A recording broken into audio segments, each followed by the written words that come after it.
Markus Poom, Härtel Sergei Zenjov, Ander Agares ja eesrünnakul Daniel Usta. Tagasi Flora särgis, vahepeal Toom vilistas mängu alanuks ka, ehk siis sõidame.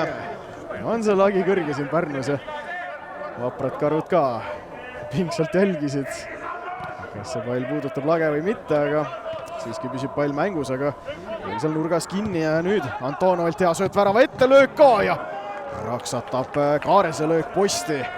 No sealt karistusala nurgast ikkagi otsajoone poolt, aga Põder lajatab peale ja lapalt. Väga hea reaktsioonitõrje, pall on siis hiljem. Neid näeme.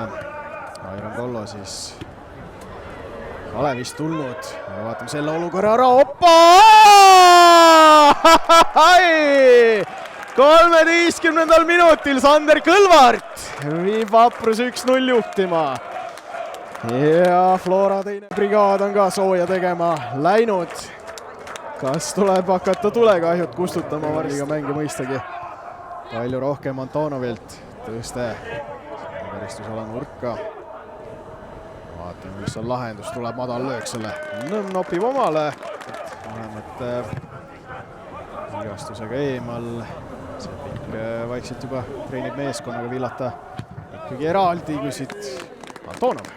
Üritab kaugelt, aga proovime siis ära tuvastada, kes need kõik väljakule tulevad. Aga Poom karistusalas. Ole kellelegi sööta, läheb ise lööma ja ei olnud üldse paha üritus. On igal pool lahti.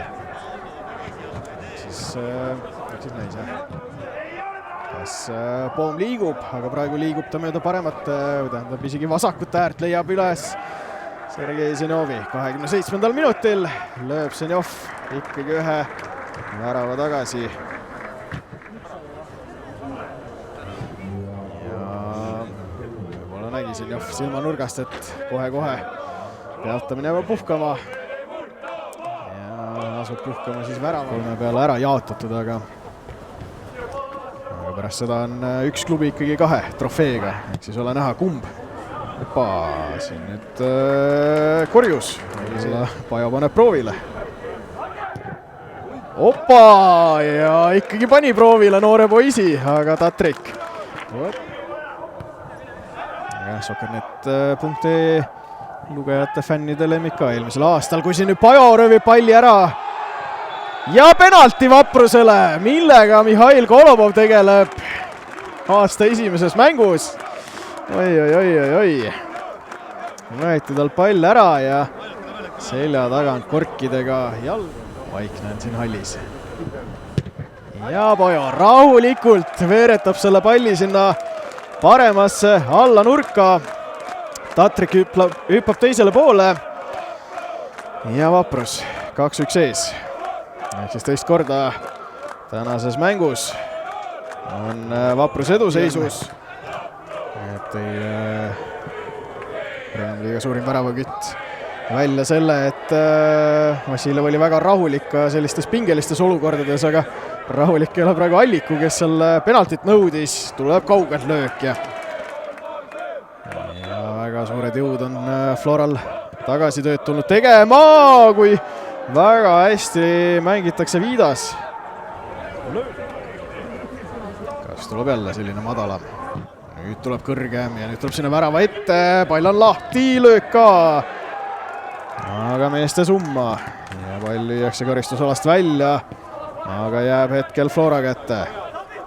Sapinen hästi keerab aeru pealt maha. Löögikoht on olemas, korjus, ei Ristimets. Lepik kaotab palli Kolobovi vastu, Allikult sööt! Alliku ja ikkagi Flora viigistab. Jõudis seal Ristimets veel Sapineni löögile ette. Aga sellistest kohtadest Alliku mööda ei löö, tühjast väravast. Ja ikkagi 2-2. Ja Vaprus kuidagi seal kaitses on väristanud, kui siin nüüd jõuab korjus ikkagi lööma, aga Sild jõuab ette. Ja Toom ei lase seda nurgalööki ära mängida. Vaprus 2, Flora 2.